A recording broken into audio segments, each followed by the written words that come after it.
Podcaster? I hardly know her. Welcome to the I Hardly Know Her podcast, hosted by me, Megan McCaleb. If there's one thing I've learned in this life, it's that I still have a lot to learn. This podcast is your invitation to expand your understanding on all sorts of topics and shake things up a little bit.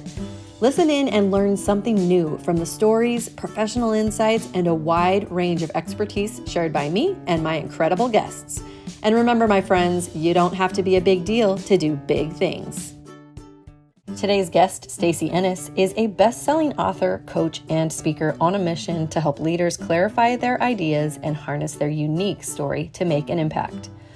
Along with being the founder of Nonfiction Book School, an accelerated author program, she also has a best-selling book co-written with Ron Price called Growing Influence, a story of how to lead with character, expertise, and impact. Oh, and by the way, she also has an awesome podcast that you should check out called Beyond Better.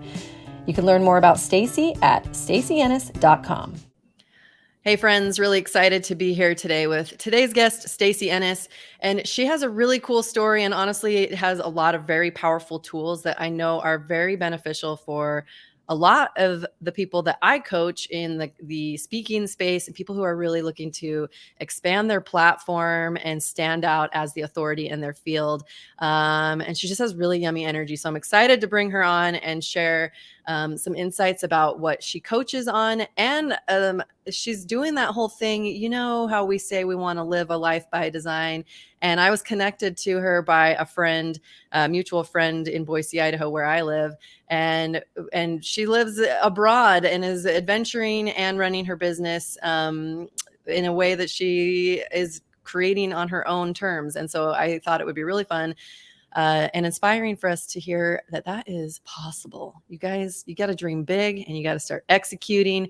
So welcome to the stage. And I'm so excited to have you on the show today, Stacy Ennis. Megan, I'm so excited for this conversation. It's going to be great. Yay.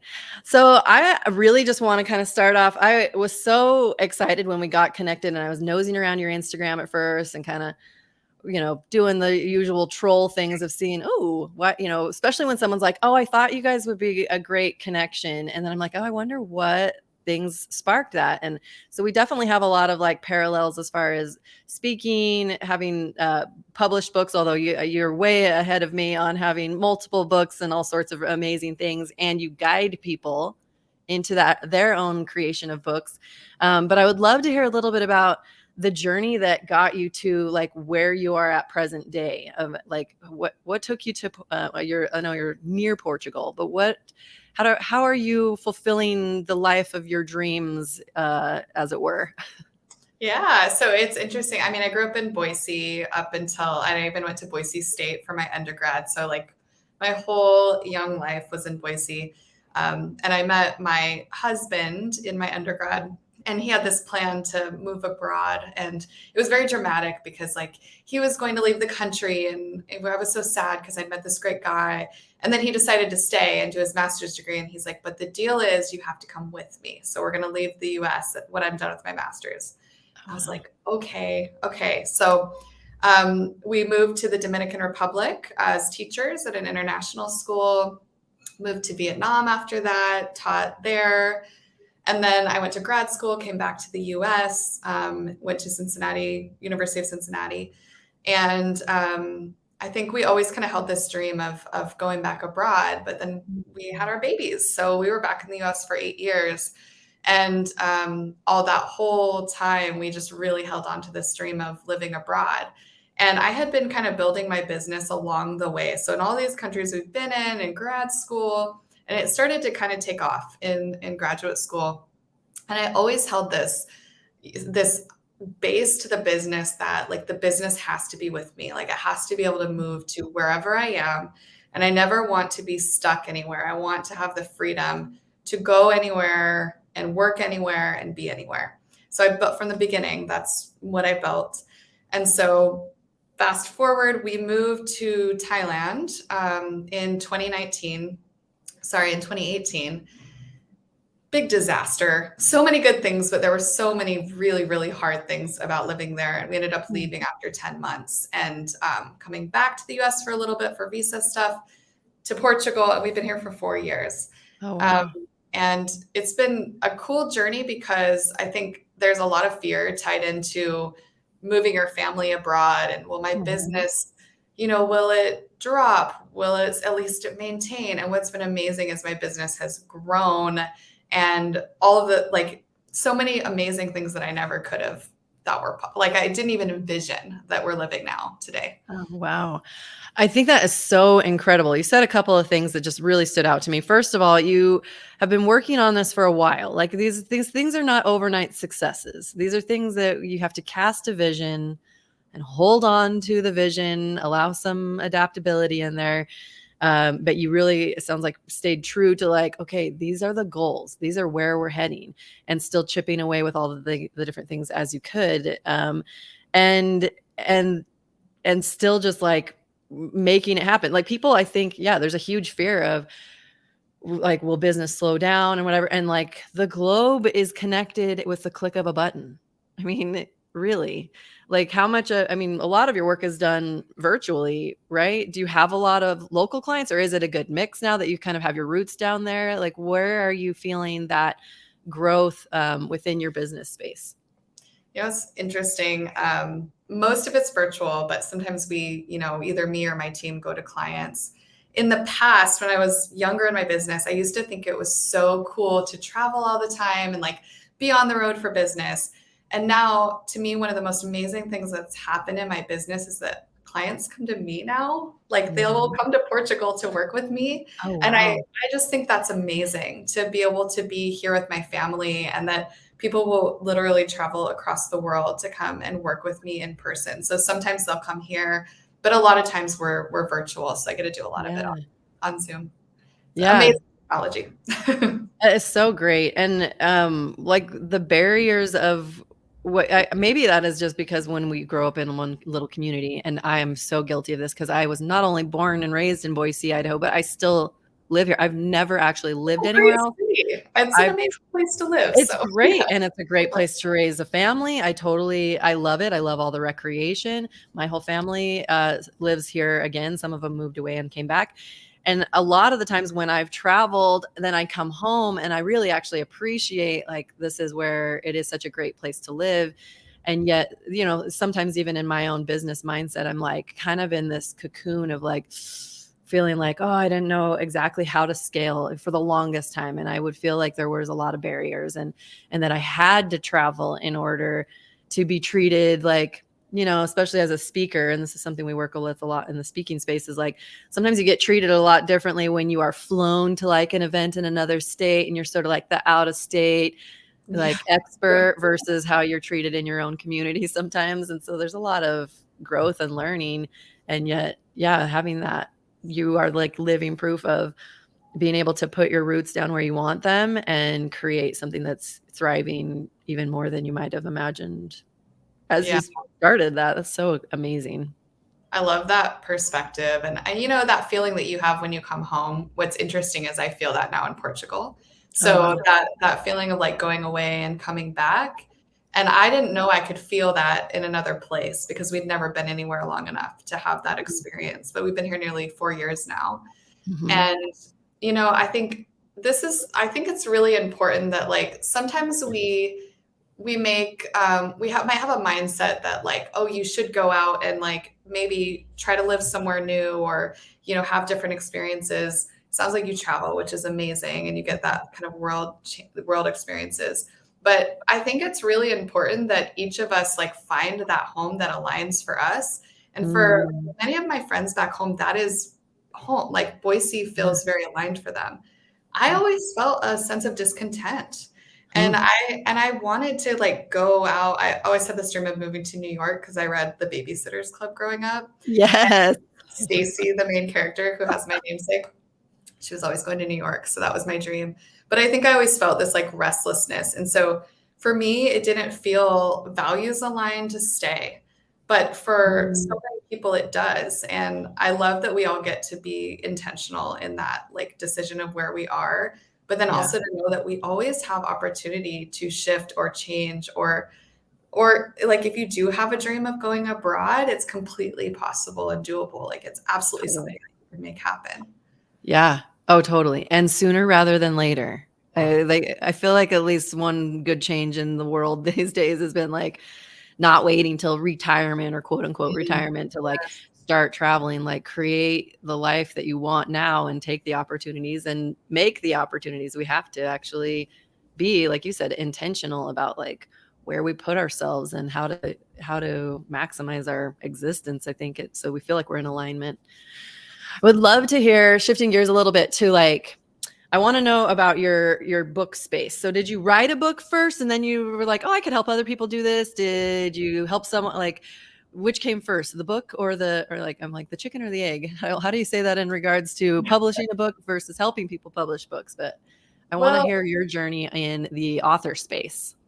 oh, yeah. So I would say my journey started at age 7. I mean, really, I truly attribute it to that age because that was the age that I read The Chronicles of Narnia, which was like my first experience in literary delight. And then it was the year I wrote my first poem and I placed in like a state poetry contest. I got second, which was not enough to build an ego, but it was enough to make me feel encouraged. And then I went on to get my bachelor's and my master's in writing. And so it's really been this like thread my whole entire life of books being central. The educational component, and then I was an English teacher. I taught high school language arts. That gave me some of like the skill that I needed to work with people. And I started out actually, I founded my business when we lived in the Dominican Republic, and I had a really terrible business idea at the beginning. I had this idea that I was going to go around to restaurants and like tourist spots and help them have better menus and online. I don't know what I was thinking at the time, but I just thought I would like help them all have better like English language stuff at their establishments. Nobody hired me. And then I made this goal, and I think this is really important. It's something I love to share with younger people, especially. I wasn't getting traction I had this goal of travel writing and all these things I wanted to do. And so I was like, why am I not getting traction? So I set a goal of sending 30 query letters in 30 days. And a query letter to a publication takes like 3 to 4 hours to write. It's not a small thing. You have to review their publication. You have to know what their submissions criteria is. You have to put together a custom pitch. And so I did that every day for 30 days. And only one replied, and it happened to be a book editing opportunity, which turned into a ghostwriting opportunity, which then triggered somebody to introduce me to a publisher, which led to my first editing opportunity. And it was like that ripple effect. But it was that first effort that I think was like the tide turner, right? And then it's just kind of unfolded from editing into writing, into the coaching and speaking that I do today. And so much joy in getting to still be in this world. Yeah. Absolutely. What is do you have like a favorite part like of the book process? Do you love the actual writing part or do you love editing words that are already written? Like what really lights you up in the process? Well, Megan, you are an experienced author, so you know what it's like to go I through the know. writing process, right? So I specialize in idea to draft. That's the portion of the book journey that I specialize in. And the reason that I chose that one, because it's the writing phase, and that's where I wanted to create my world. I lots of great connections in publishing. I love the world of publishing, but I want to be in the writing. And so that's what I help people do. I help them take an idea and create a draft, create a book draft. And what I love about this, and I'd be curious to hear from you on your experience, is, we often go into it with this goal of like, the goal is to have written a book, right? Like not necessarily to write a book. Like we want to be at the end and we want it to be out. But we often don't think about that process. And what I think is so beautiful is that when you write a book, you go on a journey, and it's a journey of self-discovery. It's a journey of clarity. And for most people, it's a journey of some sort of transformation. And I get to be witness to all of that. Like I get chills even just talking about it because it's such a profound experience. And anybody that goes into it with that intention of being fully engaged, they are very likely to get to experience the full range of beauty that author journey holds. Oh yeah. I was totally getting chills just listening to you talk about it. I have been a little resistant on my second book because the first book was like, oh, whoa. It was an experience, and it was kind of an accelerated little window, not intentionally, just from what I was dealing with some challenges in my marriage at the time, and I was pregnant with my youngest, and I like felt it was time, and yet I was like, oh crap, how do I do this? But that emotional journey of like all the unpacking and really getting that clarity on who I am as a person and seeing how I could just be a even better person. Like I remember thinking, even if I'm the only one that reads my own book, that would be a success. Like to have seen it go from scraps of notes and just like really diving in to having the storylines start to come together and the other little nuggets that came up, like when you really kind of let yourself get into that space and realizing how much juicy goodness is in our subconscious that we maybe hadn't thought about in a while. But yeah, and that's why I think I am so excited about helping people follow that drive or that desire. And yes, it's great to get to the finish line of like, yep, it's done. But that process is itself very transformative and very healing and very empowering. And I see that a lot in the people I work with in the speaking space, because sometimes when people share their stories, they've never shared them before. I will get on like a discovery call with someone and they're like, I feel like I'm supposed to speak and I'm supposed to share these stories. And yet they've never told things. There's sometimes where secrets have never been told about something they did as a teenager. And it's like 30 years later, and the emotions that come with that. Anyway, so I don't want to tangent way too long, but yeah, I think there's a lot of power in just that process of giving yourself the permission to put your stories on paper. It's like a journal and all the things. Anyway. Yeah. Megan, I'd love to build on that because I think you pointed something out that's really important. And most people in their whole lives will never spend as much time in introspective space as an author. Somebody who like you have a goal, and then you actually craft out the time to sit with your own thoughts. So not only to process them, but then you are translating those thoughts so that other people can take them in. And the effort, the internal kind of clarity that you have to find, and then the effort that you have to use to then get that onto paper is something most people will never experience. And I think that's why it's so powerful. It's that introspective journey and that journey of clarity. Do you ever work with people who they're like not ready yet? Like they haven't understood, like, or they don't understand the depth that they need to be willing to go. Does that make sense? Or like, I'm almost thinking too, and sometimes people think they want to be on stage and they're still like in like a trauma cycle almost. And it's speaking from more of like, these things happen to me versus like really seeing the process of our life experiences and coming from like a healed, like now we're looking at it more, of what we can take from it to serve others. Does that make sense? Like what? Yeah, I would love for you to expand on like, how do people get into that ready position if they're not already? Like, do you help guide with them there, or are they like, is there some people that just maybe are not able to do it? I don't know. Yeah. So in the work that I do, I don't work with projects that have like a trauma connection generally. So I specialize in business, leadership, personal development. Although personal development usually has stories, right, attached to that. Sure. And social equity, and we do science and wellness as well. But what I will say is that sometimes people they come to a book thinking that telling their story is for others, but really it's kind of for themselves. If ever I see that happen where somebody's coming to a project, whether they reach out to me because they're on my email list or, whatever, there's lots of times I connect with people that I don't actually work with. And so if anybody's listening to this and they've been through something like that and they're like, I want to write about it, I would encourage you to do that, but I would encourage you to do it with the support of a therapist. I highly recommend, if you are working on a project that has anything to do with trauma that you've undergone, that you should have somebody that is aware that you're working on that and that is checking in with you on a regular basis, because it really can pull up some really, really hard stuff. And that's not often a safe space for a lot of people. Yeah. Oh, that is super important.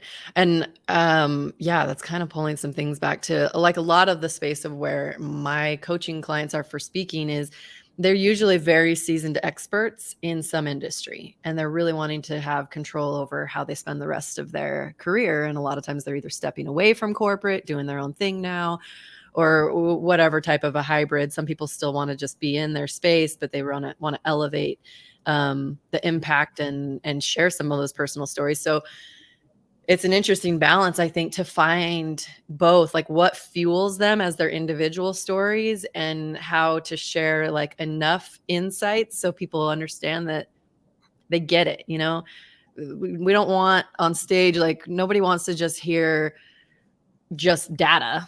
They Yeah. want to know some of the why. And so, yeah, I think that's a really interesting thing to help guide people. You know, I always hope for people to get on some kind of a journey of self-discovery so that they can have more impact in a professional setting. You know, it's a merging of both of the things, but in a really careful structure. Yeah, and that storytelling piece, I think this is true in speaking and it's true in books. People really underestimate how important a well-crafted and delivered story is to teach something. And Mhm. so when I'm coaching someone or they're working with our ghostwriters, um, we really like storytelling is really a core component to even like the most nonfiction book you could imagine, like a Yeah. how-to book.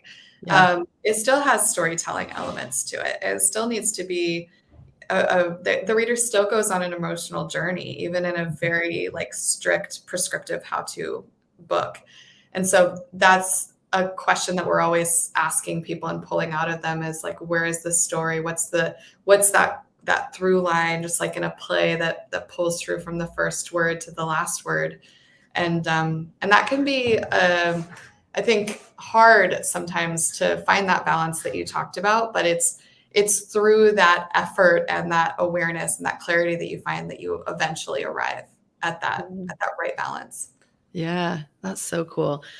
I'm super curious. I kind of am loosely familiar with what ghostwriting Yeah. actually does, but I would love for you to expand on that a little bit. Like, how does that actually work? How can people take advantage of having a ghostwriter? What are the pros of having that environment enlisted? Yeah, I mean, a ghostwriter is a great option for somebody who maybe doesn't have very much time or even interest in the actual writing of a book. Mm, And so they want to, maybe they're a top expert in something mhm, and they're very busy or they're really just like not interested. They don't want to sit down and write the book. Well, it makes sense if you've spent 20 years or 15 years honing your expertise in this area that you could partner with somebody who's spent 15 or 20 years honing their expertise in writing and editing. And so mhm, that's essentially what ghostwriting is. It's marrying expertise with writing ability and to create something that is bigger and better than either of you could have created on your own. The process is through interviews. We have a whole system to it, but generally, when you're working with a ghostwriter, they're going to interview you, they're going to learn your voice, they're going to craft a manuscript with you, and you typically it depends on the process, but you'll come in at different intervals to help shape that and really kind of bring it to life. that is really interesting. It's a cool process, I will I say. A lot yeah, of cool stuff about it. yeah, I feel like some of my early clients who were wanting help with writing speeches, I'd be like, it's not a do it for you. I do it with you. Like you need to do the writing and I can show you how to like reorder certain things or where to expand or where their laugh breaks will be like in a speech. Cause some people can't quite tell, but having humor, of course, is a really important thing. And they'd be like, can you write a joke for me? And I'm like, no. I can tell you where you're being funny though and show you how to expand it. And yeah, it's just so interesting. It's got to be a very special skill, like not everyone could probably be a ghostwriter to be able to like really adapt into someone else's voice and understand how to position that. I think it's incredibly fascinating. Yeah, there's a lot Yeah. of nuance to that. And it's really about the person's voice that I think is the Mhm. most difficult piece. When I was early in my career, I was executive editor of Sam's Club magazine, Healthy Living Made Simple. I actually don't know if the magazine exists anymore, but at the time we had 11 million readers. And Oh, wow. I wrote about half of the magazine, but in different voices. So there was like a pharmacist column, and then there was like a celebrity that we'd have that we needed Yeah. to like an article together for.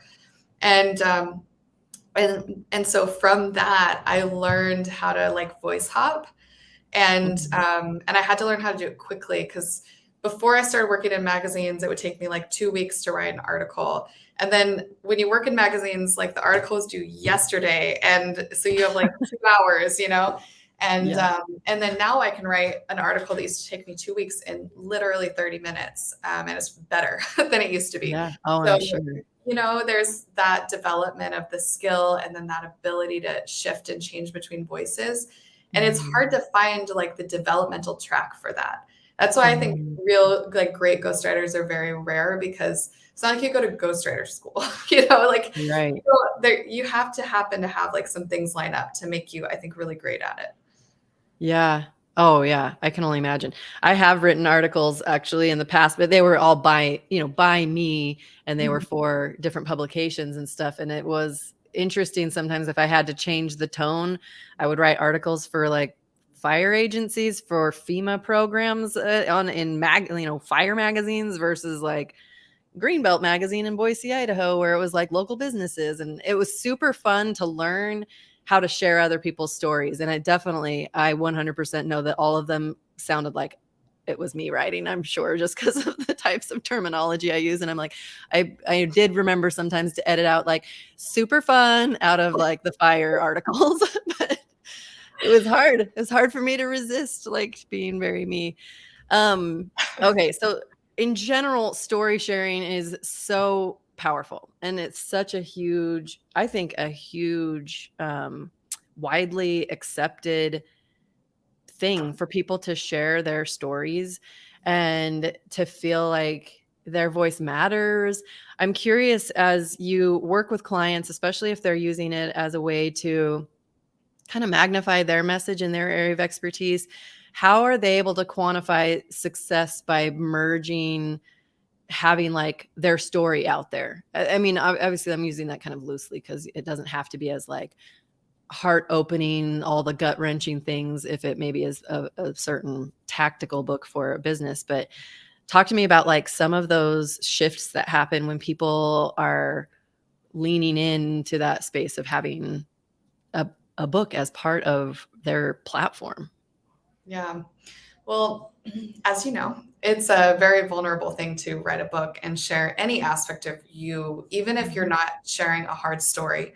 Like just writing from your perspective and sharing your ideas is an act of vulnerability.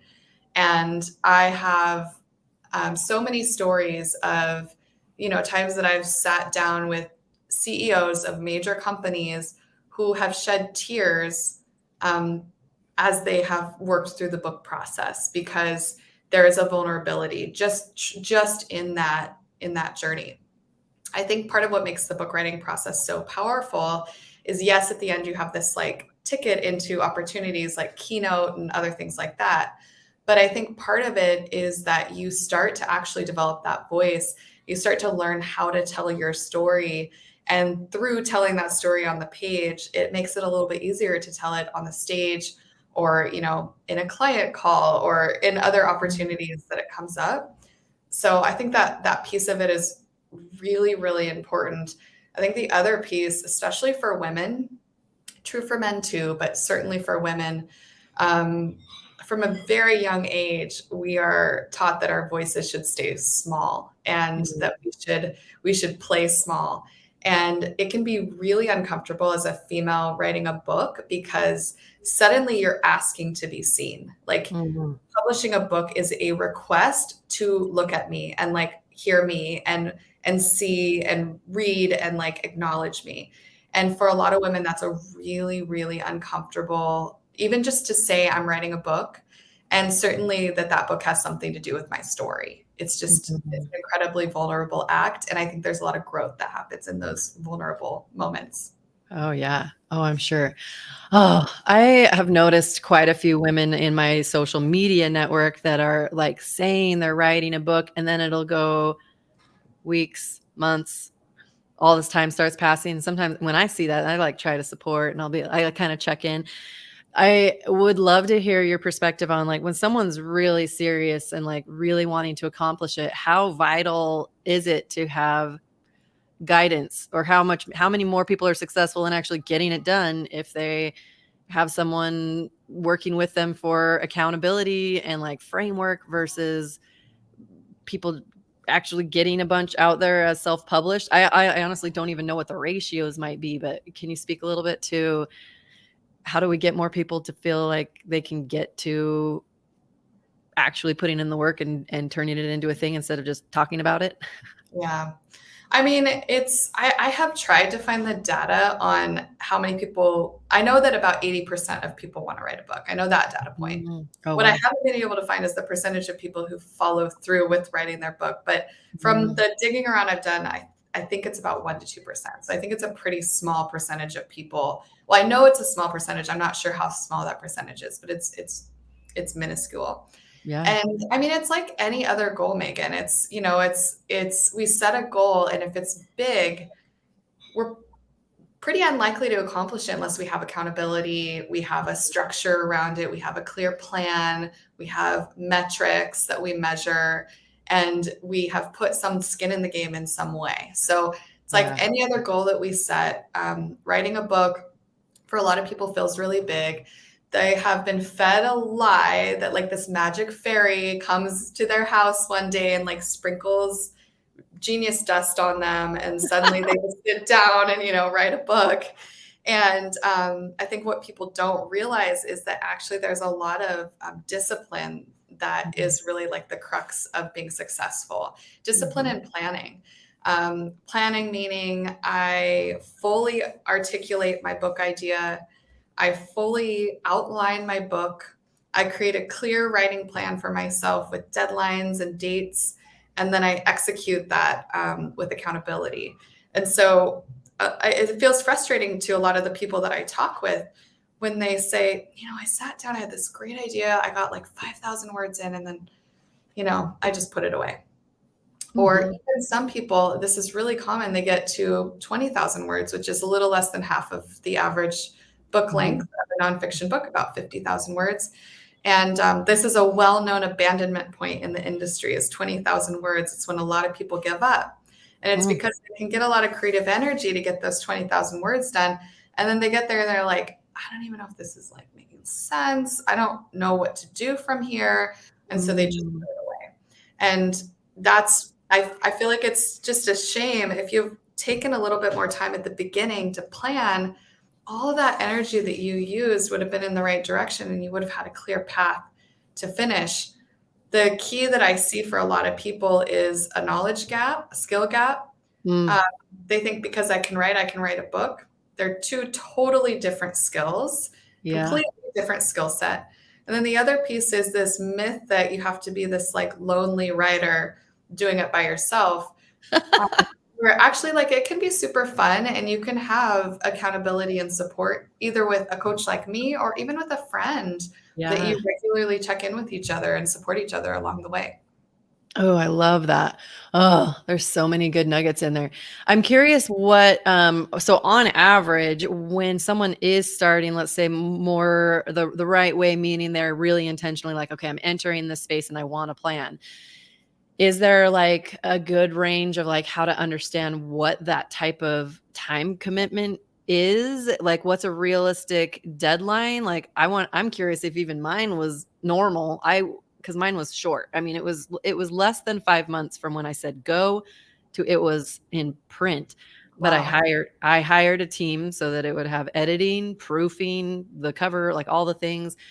And even though I'm like, I'm a really good writer, I still was like, I don't know what order these things go in. Like, and I put way too much in that was like kind of derailing from the point of the book. So like, I know that at least from the speaker space too, sometimes people are like, oh, they don't know if they can commit to like my 12-week speaker accelerator because they don't know how much time it'll take to create like a really juicy signature keynote. So I have to kind of give them like a window. What is that like? My questions are always 12 sentences long before you get to I love it. That's how I am.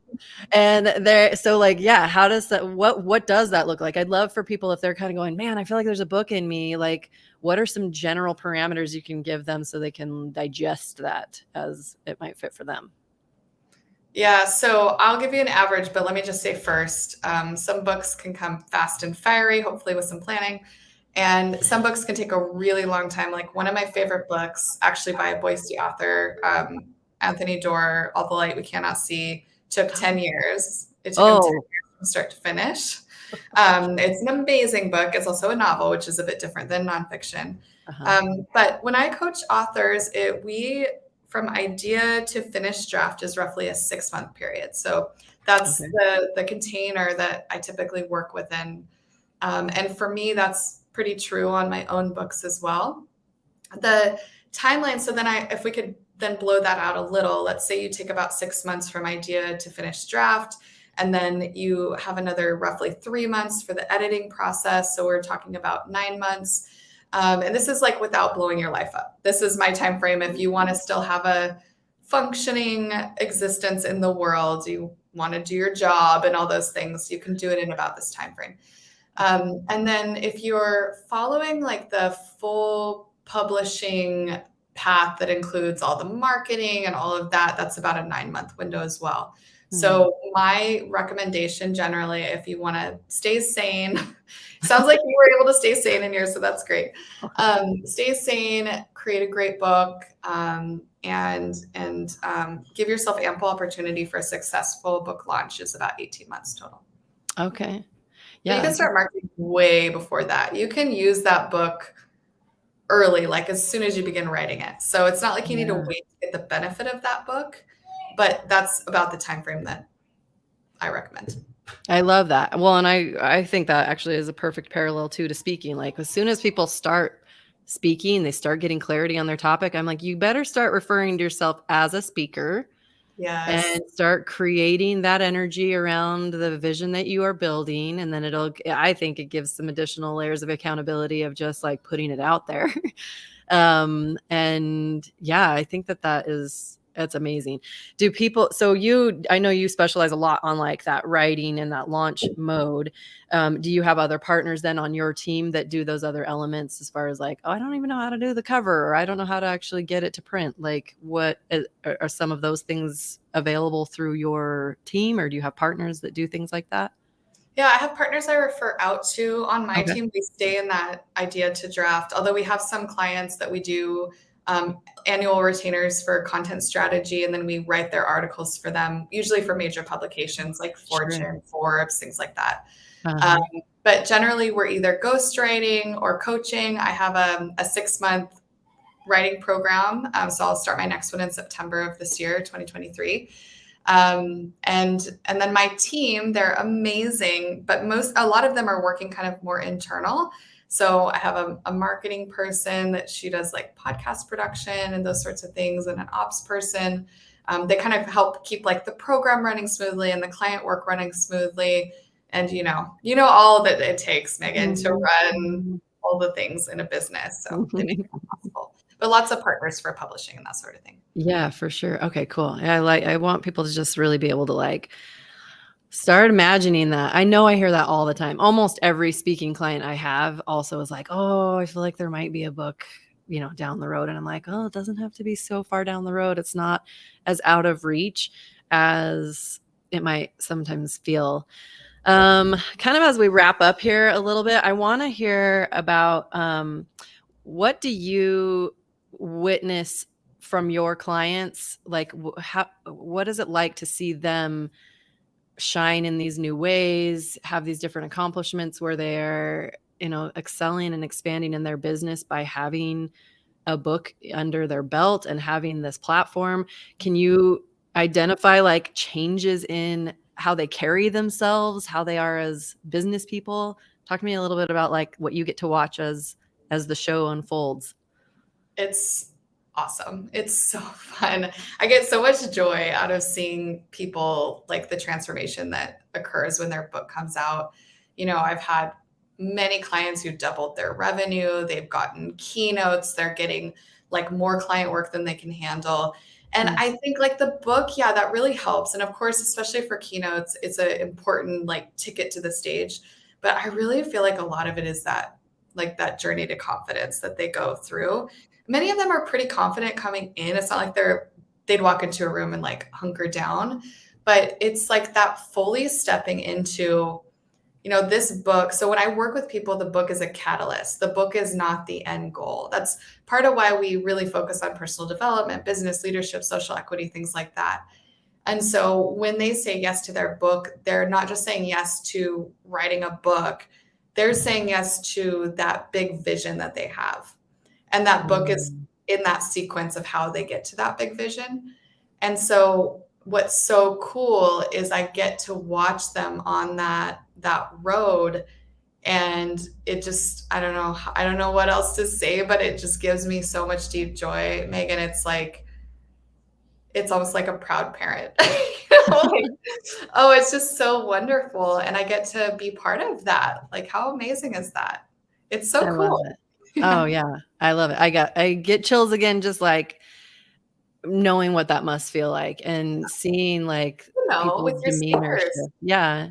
Well, and it is, I saw some video of myself from when I was watching some of my clients speak recently, and I look like such a goof because I was just like, like jaw dropped and just smiling. And I get emotional and like watching them like step off the stage when they're like, I did it. It's amazing. And I assumed, but I just wanted to hear like, I mean, a book it's a big deal. I mean, it's a big commitment, and a lot of the stuff that you do in your space, it's like you're helping people to leave a tangible piece of their legacy that can live on forever. And there's just so many other things that I've like get all sentimental about it, but I just really want to encourage people to take the leap and to like not be afraid to dream big. What would you tell someone that is like maybe on the fence and they're just like, is this even the right thing for me? Like, why would anyone even want to read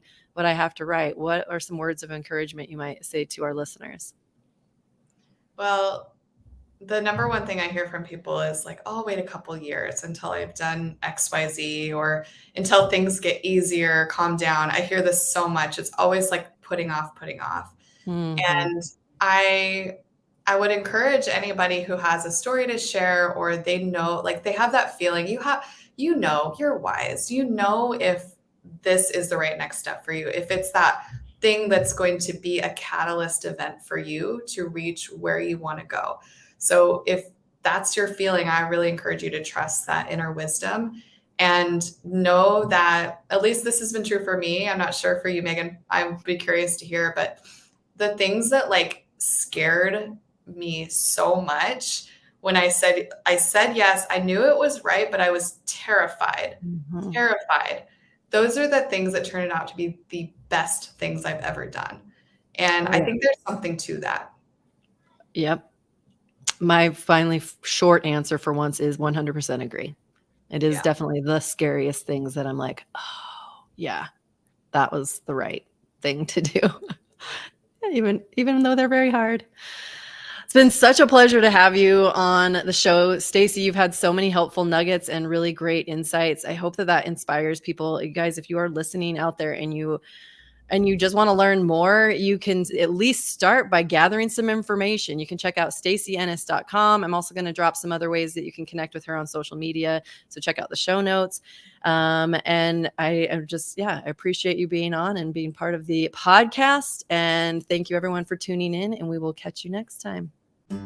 Thanks for tuning in to the I Hardly Know Her podcast. For information about leadership workshops, public speaker training, and all things kooky Megan, check out improvteamculture.com. We'll catch you next time.